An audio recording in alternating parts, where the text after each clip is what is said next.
चलो chapter number 13 में पहुंचे थे ना। मैं पहले ही बता दिया था, 2-3 चैप्टर बताया था जहां से एकदम कंफर्म था क्वेश्चन।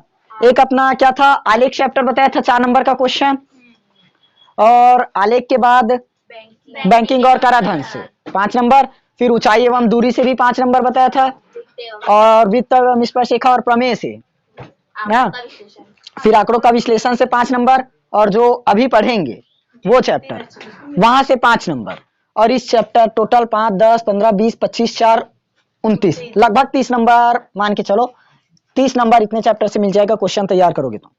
और इस चैप्टर में 3 ही क्वेश्चन पढ़ना है।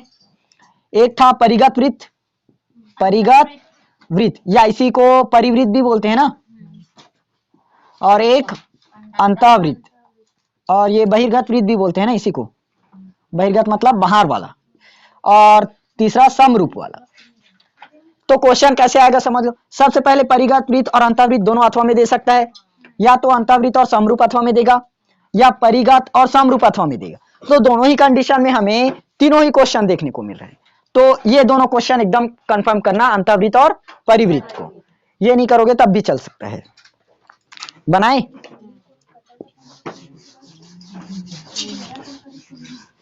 चलो समरूप वाला सॉरी क्वेश्चन को ही बता रहा हूं, कल थोड़ा सा मिस्टेक कर बैठे थे ना, अंतःवृत्त को परिवृत्त को मैं गलती से अंतःवृत्त कर दिया था।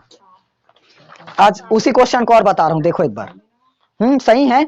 सिर्फ हम लोग क्या कर रहे थे, बोर्ड पेपर का सोल्यूशन कर रहे थे। अरे सही है, जब बोल रहा हूं तो बोर्ड पेपर का ही सोल्यूशन कर रहे थे, तो बोर्ड पेपर में परिगत दिया था, हम लोगों ने गलती से अंतःवृत्त बना दिया था। देखो क्वेश्चन है, वही क्वेश्चन को बता रहा हूं। एक त्रिभुज ए बी सी के परिगत वृत्त की रचना कीजिए, के परिगत वृत्त की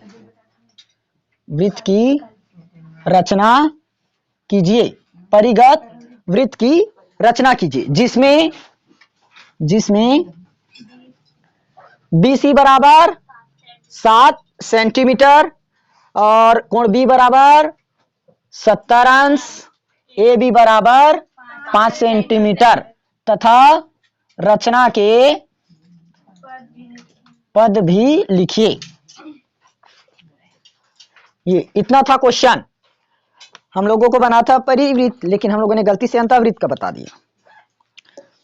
चलो सबसे पहले जितना हमारा थ्योरी रहता है उसको लिखें। क्या करोगे, इधर हल दिया है, जितना वैल्यू दिया है सबसे पहले उसी को लिखोगे। क्या दिया है, त्रिभुज ABC में कोण, अरे एक मिनट, BC बराबर 7 सेंटीमीटर, कोण B बराबर 70 अंश हो गया, और एक चीज AB बराबर 5 सेंटीमीटर। उसके बाद क्या लिखोगे, रचना करनी है, रचना करनी है किसको, किसकी, त्रिभुज ABC के ना परिवृत्त की, मतलब बाहर परिगत वृत्त का। कल इसी में अंतःवृत्त भी बनाए थे, याद है। अब परिगत बनाते हैं सीधा। तो उसके बाद क्या लिखना रहता है, रचना के पद, जो उधर कार्य करेंगे उसी को इधर लिखना रहता है, होगा। चलो सबसे पहले त्रिभुज बनाना तो सबको आ जाता है। देखो क्या दिया है, हमें किसकी रचना करनी है, परिगत वृत्त की। BC बराबर 7 सेंटीमीटर, B बराबर 70 अंश, AB बराबर 5 सेंटीमीटर। तो सबसे पहले क्या करेंगे, 7 सेंटीमीटर का एक रेखाखंड खींचेंगे BC। 7 सेंटीमीटर का क्या खींचना है, एक रेखाखंड BC खींचो। ये परिगत वृत्त बना रहे हैं ना, कल अंतःवृत्त बना लिए हैं। तो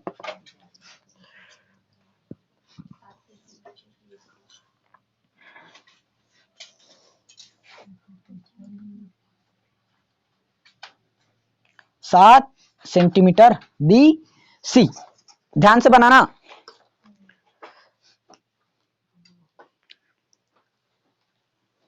चलो अब जो इधर कार्य की रहते हैं उसी को रचना के पद में लिखते हैं।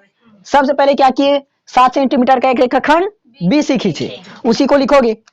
7 सेंटीमीटर का एक रेखाखंड क्या किए, BC खींचे। ये हो गया। अब दूसरा रचना के पद, दूसरा में आते हैं। चलो दूसरा कार्य क्या करना है, देखो खींच लिए। अब बी में कितना अंश दिया है, 70 अंश। तो चांदा दिखाओ, देखो बी पर ना इस प्रकार से रखोगे चांदे को, हाँ, और कोण बनाना आता है ना, अगर इस तरफ बन रहा है तो इधर से देखोगे 0। देखो 70 अंश है तो 70 अंश इस जगह बनेगा, मान लो। अब बोर्ड बड़ा है इसलिए नहीं आएगा।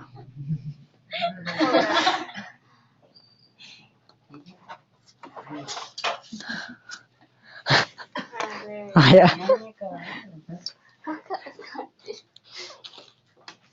चलो कितना अंश बना, 70 अंश। बनाओ,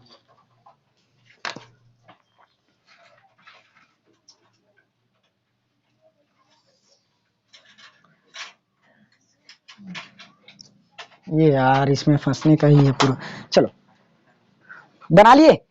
बी पर कितना अंश बना, 70 अंश, और इस किरण को नाम दे देते हैं x। तो क्या किए, कोण B बराबर 70 अंश बनाए तथा किरण को क्या नाम दिए, किरण BX नाम दिए। ये लो, ये भी बन गया। तीसरा रचना के पद में आते हैं। देखो अब ये B हुआ, C हुआ, तो ऊपर में हमें क्या मिलना चाहिए, ए बिंदु मिलेगा ना, ऊपर में ए बिंदु मिलेगा। तो ए भी बराबर 5 सेंटीमीटर। तो ये बी, यहां पर हमें क्या बिंदु मिलेगा, ए मिलेगा।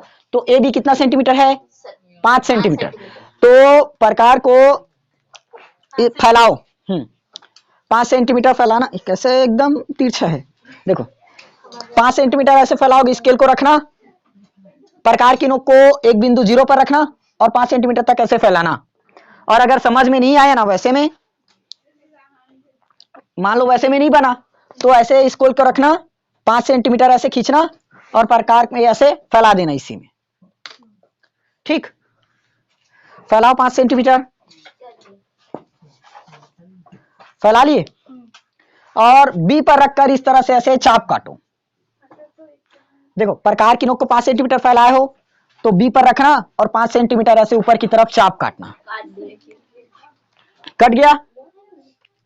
अब देखो इस कटान बिंदु को ए नाम दो, कटान बिंदु को ए नाम दो।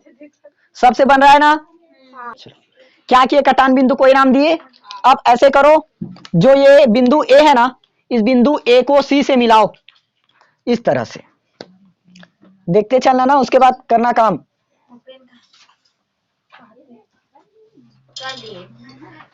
ये लो मिला लिए सी से। अब देखो हमें त्रिभुज एबीसी मिल गया। तीसरा रचना के पद में क्या किए, बी एक्स पर 5 सेंटीमीटर का चाप काटे। कटान बिंदु को कौन सा नाम दिए, ए नाम दिए, और तथा ए को किससे मिलाए, सी से मिलाए। अब त्रिभुज बन गया कि नहीं बना, बना। अब देखो अगर हमें मान लो इन सभी रचना के पद को नहीं लिखना है, ये देखो अगर पूरा रचना के पद नहीं लिख रहे हो ना, तो एक प्रकार से उसको कैसे लिखोगे, देखो सीधा कर देना। ए बी बराबर 5 सेंटीमीटर, बी सी बराबर 7 सेंटीमीटर, कोण बी बराबर 70 अंश का एक त्रिभुज ए बी सी बनाएं। देखो अब समझो, अगर इन तीनों को नहीं लिख रहे हो तो ये चौथा वाला एक अकेले है, और अगर इन तीनों को लिख रहे हो तो इसको मत लिखना। ठीक, इन तीनों का बराबर ये एक ही है। अगर इसको लिखोगे तो ये इतना लिखने की जरूरत नहीं है। समझ आया? तो जो भी लिखना चाहो सही है। अब आता है अपना मेन टॉपिक। अभी तो सिर्फ वृत्त बनाए हैं ना,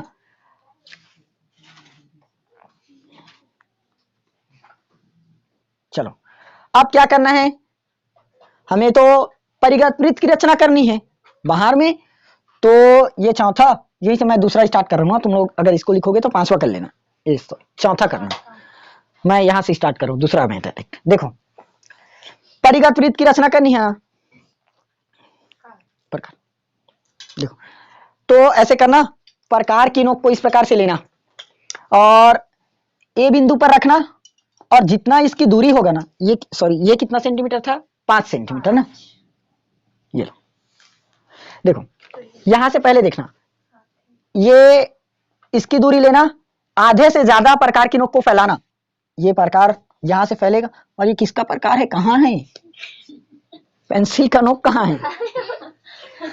देखो इस जगह पर रखोगे ए बिंदु पर, और ये जो ए सी की लंबाई है उससे आधे से ज्यादा फैलाना। मान लो आधा यहां तक पहुंचा तो मैं यहां तक फैला सकता हूं, ठीक। और वैसे ही सुनो, पहले यहां आधे से ज्यादा फैलाओगे और ऊपर की ओर ऐसे चाप कटेगा, मैं बता रहा हूं ना। देखो यहां पर ऐसे रखोगे तो ऐसे चाप काटोगे तो यहां कटेगा, फिर इसी चाप को, सेम इसी चाप को सी पर रखोगे और इस तरफ काटोगे, कटा। फिर उसके बाद ए पर रखोगे और वैसे ही इस तरफ नीचे में भी काटोगे, फिर सी पर रखोगे और इस तरफ काटोगे। या तो ए पर रखकर सबसे पहले ऊपर की तरफ ऐसे काटना और इसमें काटना, इस जगह पर एक कटेगा, यहां एक कटेगा। फिर उसी को क्या करोगे, सी बिंदु पर रखोगे और इसमें कटेगा और एक इसमें कटेगा, कटेगा, काटो।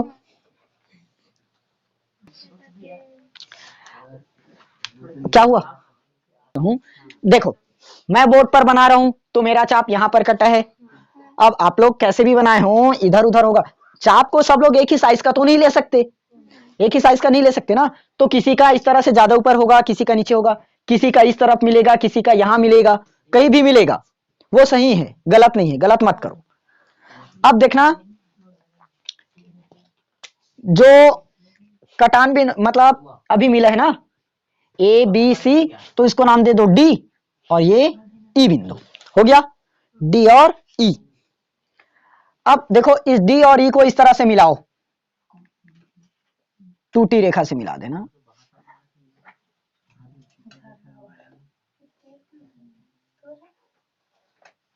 ये लो इस तरीके से मिलाओ, मिल गया। डी और ई को मिलाए, रुको अभी मिला ली। अब यहां से ध्यान देना, जैसे इतना अभी किए, अभी कौन सा बिंदु का, कौन से भुजा का चाप काटे, ए और सी पर रखकर, वैसे ही आप बी और सी का करना है। देखो ध्यान से इसको देखना, जैसे ए और सी पर रखकर किए ना, वैसे बी और सी पर रखकर करना है। क्या किए थे, ए पर रखकर आधे से ज्यादा का चाप ऊपर नीचे काटे थे, वैसे ही आप बी पर ऐसे रखोगे प्रकार की नोक को, और ये आधा हुआ तो आधे से ज्यादा इस तरह से ऐसे काटना, ये हुआ, वैसे ही नीचे पर कटेगा। कहां पर रखकर काटे, बी पर। अब सी पर रखना है और इसी पर ऐसे कटान बिंदु मिलेगा, मिलेगा, ठीक। अब उसके बाद क्या करोगे, हाँ देखो A B C D E, इसको नाम दे दो एफ, और ये जी हो गया। अब देखना, जो एफ और जी है ना, इसको ऐसे मिलाओगे। तुम लोग डायरेक्ट बनाते जा रहे हो, देख नहीं रहे हो, इधर उधर होगा तो देखना, इस तरह से मिलेगा। ये जो चाप है ना, आप लोगों से चाहे ऊपर बनेगा या नीचे बनेगा, कहीं का इस जगह बन जाएगा, उस पर ध्यान मत देना, कहीं भी बन सकता है। चलो अब रचना के पद में आए, क्या किए देखो, एसी और बीसी का समद्विभाजक खींचे, मतलब समान दो भाग में बांटने। अगर इसको देखोगे ना तो ये 3.5 सेंटीमीटर, ये 3.5 सेंटीमीटर है, नाप कर देख लेना, दोनों 3.5 सेंटीमीटर होगा, ये 3.5 सेंटीमीटर, ये 3.5 सेंटीमीटर, तो टोटल 7 सेंटीमीटर बनेगा। सही आया होगा, अगर उतना है तब सही है, 3.5 है ना, 3.5 होगा तो सही है। तो क्या किए समझो, देखो इधर रचना के पद को, एसी और कौन सा लिए हो, बीसी का सम द्विभाजक खींचे, ए बी और बी सी का सम द्विभाजक खींचे। अब जो बिंदु ओ पर क्या करता है, प्रतिच्छेद करता है। अब किसी को बिंदु ओ नाम दे दो, ये जहां पर ये दोनों मिला होगा ना, दोनों रेखा, उस बिंदु को ओ नाम दो, कहीं पर भी मिला रहे, मिला है सबसे, ये समझ आया। क्या किए, सिर्फ समद्विभाजक खींचे, जिसको ओ नाम दिए। अब तीसरा देखो, ये जो ओ बिंदु है ना, इससे ओ से सी, मतलब प्रकार की नोक को कहां रखोगे, इस ओ बिंदु पर रखो और इस सी पर रखो। पेंसिल की नोक को, प्रकार की नोक को ओ पर रखो, पेंसिल की नोक को सी पर रखना है, या तो ए पर या बी पर, कहीं भी रख सकते हो। ओ पर, देखो ओ पर हमें कटान बिंदु क्या मिला है, ओ मिला। प्रकार की नोक को इस ओ पर रखना और जो पेंसिल की नोक है उसे सी पर, या तो बी पर या ए पर, कहीं भी रख सकते हो। तो सी पर रखना इस तरह से, और इसी की त्रिज्या का इस तरह से ऐसे मिलाते हुए आना। नहीं बने, ये बन बन जाएगा वृत्त। देखो ओ पर रखोगे, सी पर रखोगे, फिर ऐसे वृत्त बनाओगे। बनाओ। हाँ ध्यान दो, जितने लोगों का ए बी और सी बिंदु, ए बी और सी बिंदु को स्पर्श कर रहा है ना, तब सही है, और इधर उधर ऊपर नीचे हुआ है तो गलत है। अब देखो रचना के पद में क्या लिखना है। तीसरा क्या किए हो, ओ सी का, ओ सी त्रिज्या मानकर, ओ सी को त्रिज्या लेकर एक क्या किए, वृत्त बनाए, एक वृत्त बनाए जो क्या करता है, ए बी व सी को स्पर्श करता है। यही क्या होगा, अभिष्ट परिवृत्त है। समझ आया, बस परिवृत्त खत्म।